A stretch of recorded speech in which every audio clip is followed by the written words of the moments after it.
حضور با یزید بستامی رحمۃ اللہ تعالی علیہ آپ کے علاقے میں بد کردار خاتون آ گئی جس نے بد کرداری کا بازار گرم کر دیا۔ جب آپ کو علم ہوا تو آپ نے فرمایا اللہ رب العزت کے بندے بھی موجود ہوں اور اس کی سرزمین پر ناپاکی پھیلائی جائے تو یہ کیسے ہو سکتا ہے؟ آپ رحمت اللہ تعالی علیہ اس کی دہلیز پہ چلے گئے، اس کے دروازے پر چلے گئے۔ جب وہاں پہنچے آپ نے مصلی بچھا کر اللہ اللہ کرنا شروع کر دیا، عبادت میں مشغول ہو۔ جب رات ڈھل گئی اس کے گھر کے اندر کوئی داخل نہیں ہوا تو اس نے اپنی نوکرانی کو بھیجا کہ کہا جاؤ دیکھ کر آؤ کوئی آیا کیوں نہیں۔ جب اس کی باندھی نوکرانی دروازے پر آئی دیکھتی ہے کہ اللہ والا مصلی بچھا کر بیٹھا ہے۔ یہ انداز تبلیغ دیکھتے جاؤ ذرا، اللہ والا مصلی بچھا کر بیٹھا ہے۔ اس نے جا کر واپس بتایا کہ حال یوں ہے کہ جو بھی آتا ہے ایک اللہ والا بیٹھا اس کو دے کر واپس چلے جاتی ہے۔ اس اللہ والے کو کہو اگر عبادت کرنی ہے تو اللہ کے گھر میں چلا جائے، جنگل میں چلا جائے، کسی بیابان میں چلا جائے، وہاں چلا جائے جہاں پہ عبادت کی جاتی ہے، یہ عبادت خانہ نہیں ہے۔ اس باندی نے آ کر دوبارہ حضور بایزید بستامی رحمۃ اللہ تعالی علیہ کو کہا،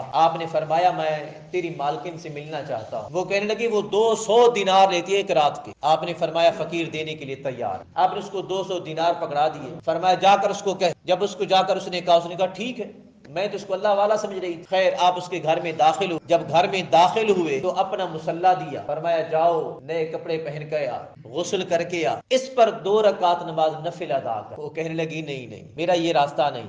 آپ نے فرمایا اللہ کی بندی میں تجھے جہنم سے بچا کر جنتی بنانا چاہتا۔ اب الفاظوں پہ غور کی، یہ نہیں کہا کہ تو غلط ہے، یہ نہیں کہا کہ میں سچا ہوں، اپنے آپ کو سچا ثابت بھی نہیں کیا اور اس کو غلط ثابت بھی نہیں کیا۔ الفاظ کا چناؤ دیکھو، فرما رہے ہیں کہ میں تجھے جہنم سے بچا کر جنتی بنانا چاہتا ہوں۔ یہ ہے انداز تبلیغ، بس میں چاہتا ہوں کہ تو جنتی بن جائے۔ بس یہ الفاظ کہنے کی دیر تھی، اس کے دل میں ترس آ گیا، رحم آ گیا۔